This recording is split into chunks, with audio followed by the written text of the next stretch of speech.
আমরা আরেকটা green cosy কটেজকে থামিয়ে দিলাম। আমরা আরেকটা 46 জনের মৃত্যুকে থামিয়ে দিলাম।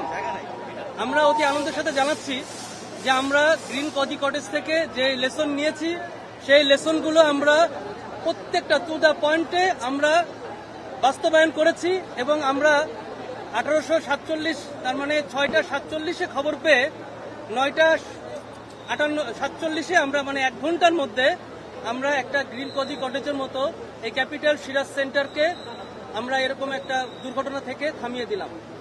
আমরা আলহামদুলিল্লাহ বলি, আমরা সবাই সমস্যারে আমরা স্বীকার করি যে প্রত্যেকে আমাদেরকে সাহায্য করেছেন। যেহেতু আমরা অভিজ্ঞতা আমাদের আছে, এই অভিজ্ঞতাকে কাজে লাগিয়ে আমরা দ্রুত ভিত্তিতে যখনই খবর পাই, আমরা এখানে আসতে যতক্ষণ সময় লেগেছে 5-7 মিনিটের মধ্যেই আমরা আস্তে আস্তে করে 9টি ইউনিট বিভিন্ন টাইপের 2টা টিটিএল, ইটি, স্পেশাল এবং সকল ধরনের ইকুইপমেন্ট আমরা এখানে ইউজ করেছি এবং দ্রুততার ভিত্তিতে আমরা সবাইকে ভিকটিম সবাইকে নামিয়ে আনতে সমর্থ হই।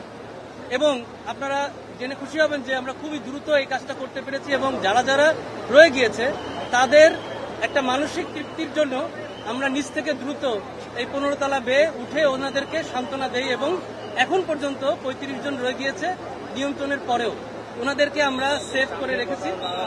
এবং এখানে আপনারা জেনে খুশি হবেন যে এখানে অনেক যারা হুইল চেয়ারেও ছিলেন উপরে, রেস্টুরেন্টে অথবা উপরে গিয়েছেন আমরা দেখেছি, বাচ্চা এবং বৃদ্ধ সহ। সুতরাং আমরা একটা গ্রিন কজি কটেজকে থামিয়ে দিলাম। আমরা 1 ঘন্টার মধ্যে সমর্থ হয়েছি এবং এখানে যে বিল্ডিংটা ছিল এটা একটা মিক্সড অকুপেন্ট বিল্ডিং, মানে এখানে শপিং মল ছিল, এখানে রেস্টুরেন্ট ছিল, এখানে অফিস ছিল, এখানে আবাসিক ভবন ছিল। আবাসিক ভবনে যদিও এখানে অনেক ফ্ল্যাট আমরা খালি রেখেছি, তারপরেও এখানে অন্তত অনেক মানে প্রায় 200-র কাছাকাছি হয়তো ফ্যামিলি মেম্বার সব মিলে ছিল এবং নিচে সব মিলে প্রায় আমরা অনেক মানে প্রায় 100-র কাছাকাছি মানুষজনকে নিরাপদে রাখতে পেরেছি এবং নামিয়ে আনতে পেরেছি। এটার জন্য আমি বিশেষ করে এখানে যারা ছিলেন, যদিও প্রথম দিকে আমাদের একটু বেগ পেতে হয়েছে ক্রাউড কন্ট্রোলের জন্য, কিন্তু পরের দিকে আপনারা এবং এখানে যারা স্থানীয় যারা ছিলেন তারা অনেক সহযোগিতা করেছেন এবং তারা কথাও শুনেছেন এবং আমাদের যারা আইন শৃঙ্খলা রক্ষাকারী বাহিনী, আর্মি, পুলিশ সবাই এখানে ছিলেন। ওয়াসাও আসছিলেন, ওয়াসাও পথে আছেন এবং আমাদের সব রকম প্রস্তুতি ছিল। আমরা বিশেষ করে আর একটা বিষয় স্মরণ করতে চাই, এই বেলি রোডের একটা পুকুর রয়েছে যেটা গ্রিন কজি কটেজের সময় আমাদেরকে অনেক সাপোর্ট দিয়েছিল এবং আজকে এই ক্যাপিটাল সিরাজ সেন্টারকে অগ্নিমুক্ত করতেও এই পুকুরটা অনেক সাপোর্ট দিয়েছে। আমাদের বিশেষ পানিবাহীও কিন্তু শেষ হয়ে যাচ্ছিল এক পর্যায়ে। তো যাই হোক, আমরা একটা গ্রিন কজি কটেজকে থামিয়ে দিলাম। অগ্নিকাণ্ডর যে সূত্রপাত ধারণা করছি এটা বেসমেন্ট থেকে। জেনারেটর রুমগুলোতে বেশি বেশি আগুন মনে হচ্ছে, হয়তো ওখান থেকে শর্ট সার্কিট হতে পারে অথবা অন্য কিছুর সমস্যা হতে পারে, তবে আমাদের এটা তদন্ত করে জানতে হবে।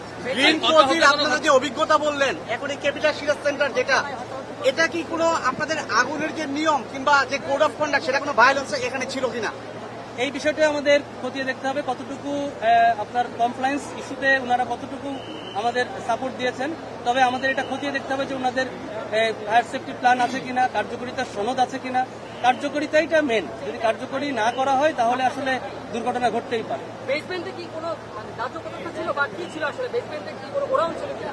বেসমেন্টে তো সব ধরনের সাধারণত এটা গাড়ির গ্যারেজ হওয়ার কথা, বাট আমরা এখানে সিলিন্ডারও দেখেছি, এখানে আপনার মানে আপনার জেনারেটর ছিল, জেনারেটরের বিশেষ করে জেনারেটর পয়েন্ট থেকে আমরা আগুনের সূত্রপাতটা বেশি দেখেছি এবং অতিরিক্ত ধোঁয়া ছিল।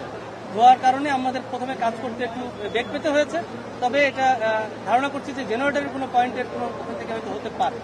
আপনারা যতটুকু দেখছেন এই বিল্ডিং এ, আপনারা লোককে লেডার দিয়ে আপনারা নামাইছেন, ফায়ার মানে আগুন লাগার পরে মানুষজন সেফটি যাতে নিরাপদে নামতে পারে সেই ধরনের ব্যবস্থা বিল্ডিং এ ছিল। এই বিল্ডিং এ সিঁড়ি দেখেছি, 2টা সিঁড়ি দেখেছি, 2 সাইডে 2টা ছিল। এখানে মানে সিঁড়ি অকুপেন্ট অনুযায়ী কতটুকু এটা আমাকে বুঝতে হবে, কারণ অকুপেন্টের সাথে সিঁড়ির একটা সংখ্যা নির্ধারণ করে দেওয়া আছে বিএনবিসিতে। সুতরাং এই অনুযায়ী এই সিঁড়িটা আছে কিনা এটা আমাদের একটু খতিয়ে দেখতে হবে, কারণ এটা সংখ্যার সাথে সমন্বয়।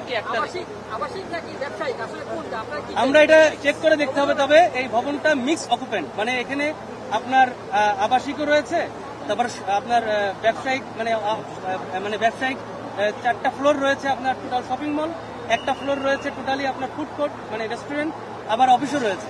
সুতরাং এটা মিক্সড অকুপেন্ট এবং অনেকগুলো মিক্সড আছে। আচ্ছা, এটা চেক করে ধোঁয়াটা দেখতে হবে। এত ধোঁয়া ছড়ানোর কারণটা কি? মানে ধোঁয়াচ্ছন্ন হওয়ার কারণটা কি এখানে? ধোয়ার জন্য বেশিরভাগ ক্ষেত্রে যেটা হয় আপনার তার স্টেপগুলো মানে আপনার ক্যাবেলের উপরে যে কাভার, এই কাভারটা পুড়ে কিন্তু আপনার বেশি ধোঁয়া উৎপন্ন হয়। এর সাথে হয়তো অন্যান্য আরো দাহ্য পদার্থ রয়েছে, এটা সবকিছু মিলিয়ে আপনার ধোঁয়াটা বেশি হয়। ক্ষয়ক্ষতির পরিমাণ আপনার তদন্ত করে দেখা যাবে। তবে আমরা আশা করি যে এখানে ক্ষয়ক্ষতি খুবই কম হয়েছে এবং আমরা যেহেতু 1 ঘন্টার মধ্যে এটা নিয়ন্ত্রণ করতে সক্ষম হয়েছে, এটার জন্য ক্ষয়ক্ষতি আশা করি খুবই কম হবে। ফায়ার সেফটির বিষয়টা তদন্ত করে দেখতে হবে। তবে আনুমানিক দৃষ্টিতে মনে হচ্ছে যেহেতু এটা একটা মিক্সড অকুপেন্ট এবং অনেকগুলো অকুপেন্সি অনেক টাইপের, যেমন শপিং মল, যেমন আপনার আবাসিক, যেমন আপনার এটা অফিস, আবার রেস্টুরেন্ট। সুতরাং এটা চেক করে দেখতে হবে যে এরকম 4 টাইপ আছে কিনা। ভাই মনে হয়েছে মনে হয় আপনাদের আগুন উপরে ছড়াতে পারেনি, তবে উপরে প্রচন্ড ভাই এগুলো বলেছে ভাই বলেছে ভাই একইভাবে ফুড কোর্ট, শপিং মল, আবাসিক মানুষজন থাকতেছে, এটা কতটুকু নিয়ম মেনে আমরা করবো? গত বছর একটা ভয়াবহ ঘটনা ঘটলো 19 ফেব্রুয়ারি গত বছর এরপরেও তাদের সতর্ক হওয়া উচিত ছিল। এই বিষয়টি আসলে খতিয়ে দেখতে হবে, কারণ আমরা এরকম ধরনের এত বেশি মানে মিক্সড অকুপেন্ট, যেটা রেস্টুরেন্ট, তারপরে আপনার অফিস, এটা দেখতে হবে। তবে আপনাদের এগুলো বলেছে কিন্তু ভাই বলেছে একটু বলি, ওনার কোশ্চেনের উত্তরটা আমি বলে দিচ্ছি। আমরা রাজুক অথবা ডেভেলপমেন্ট অথরিটি যেই অকুপেন্সি ওনারা দিয়ে দেন, যে অকুপেন্সির অনুমোদন ওনারা দেন, আমরা সেই অকুপেন্সির উপরে কাজ করি এবং আমাদের যে মাঠ পর্যায়ে কর্মকর্তারা দেখেন, চেক করে যে অকুপেন্সির যদি কোনো চেঞ্জ থাকে, আমরা কখনো ফায়ার কমপ্লায়েন্স আমরা এই সার্টিফিকেট ইস্যু করি না।